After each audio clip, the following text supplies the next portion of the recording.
And congratulations on your star turn as Princess Margaret in season 1 of The Crown. How did you go about preparing for such a huge role?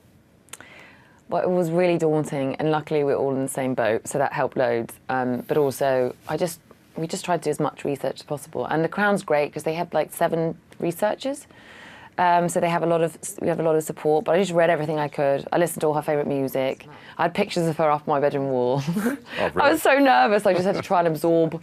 You know, what was essential was trying to like capture the spirit of her as opposed to do an impression. She had spirit in spades, didn't she? Oh, she does. She just got the best spirit ever. It's such a strong personality, isn't she? She's such a force, really. It was such a gift. I love her.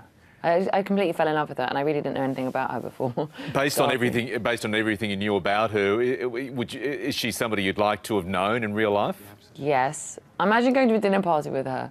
I think she was the best dinner party guest for all the best reasons. Offending everybody, you know, being really nice to some people and ignoring others. I think in the same sentence she could make you feel amazing and completely cut you at one go. But I'd probably be quite scared to sit next to her. Yeah, because she had a cutting wit, didn't she? Yes, she did. Very dry humour. But I think she doesn't care what other people think, which is quite rare, I think. It was a lovely trait to play anyway She was the Queen's younger sister, therefore she didn't get the crown, so to speak. And as you portrayed, she had this sense of loneliness, almost fragility, didn't she? Uncertain in her place in the world. Yes, completely. I think it was a really interesting mix of somebody that was such a strong person and very confident and very in her power and grand, extremely royal. You know, one of the most royal of all of the royals. And yet, to me, it was always so fascinating learning about really this sort of little girl inside that lost her dad, went through something horrific in our season 1 anyway, with her sister saying that she can't marry the man that she's been waiting for, who's been waiting in another country as well. And so there was definitely a vulnerability and a sad, a pain really, to her inside that I don't know whether she healed from. I mean, that's just maybe she did. But for me, I felt that was such a tough situation to be in, and I can in imagine. This series we kind of really go deep with that wound. Yes, Peter Morgan, the creator and writer of The Crown, says Princess Margaret in season 2 experiences love but also lots of pain. As you said, that devastating breakup with group captain Peter Townsend at the end of season 1, but Princess Margaret, as we head into the 60s, finds the man she was to marry. Yes, she does.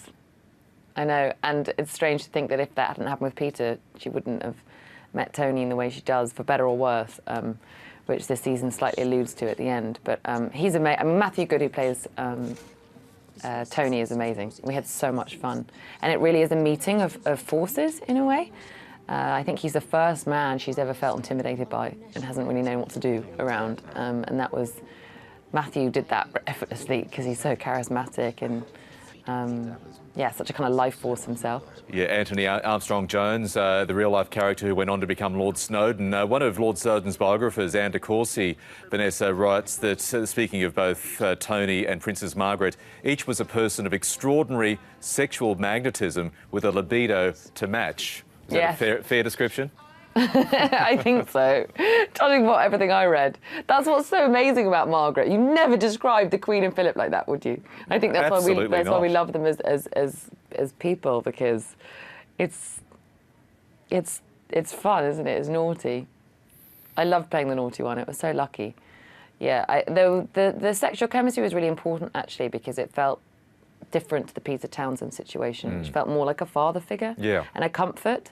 Suddenly you have this quite dangerous man who represents everything your family doesn't. And because Margaret was always trying to push the boundaries and escape, and in this season she says break away, Tony represents the way out for her, really. Yeah, very while much so. Always being a princess and not able to give it up. So. Hey, Vanessa, have you had any indication, Peter Morgan, others who worked on this show, any indication the royal family has watched, heard about this series and what they think about Claire Foy's portrayal of the Queen, yours of Princess Margaret's?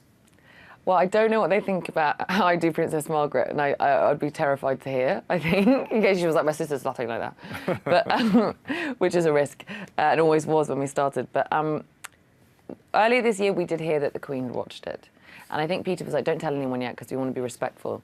But I think suddenly everyone's talking about it. And Matt Smith said the other day that he had heard that the Queen watched it, but My name is Elizabeth. Philip hadn't. And I love that. I love the idea of Philip at home just going, I'm not watching that. Oh, crap. And the Queen be like, come on, darling, come here.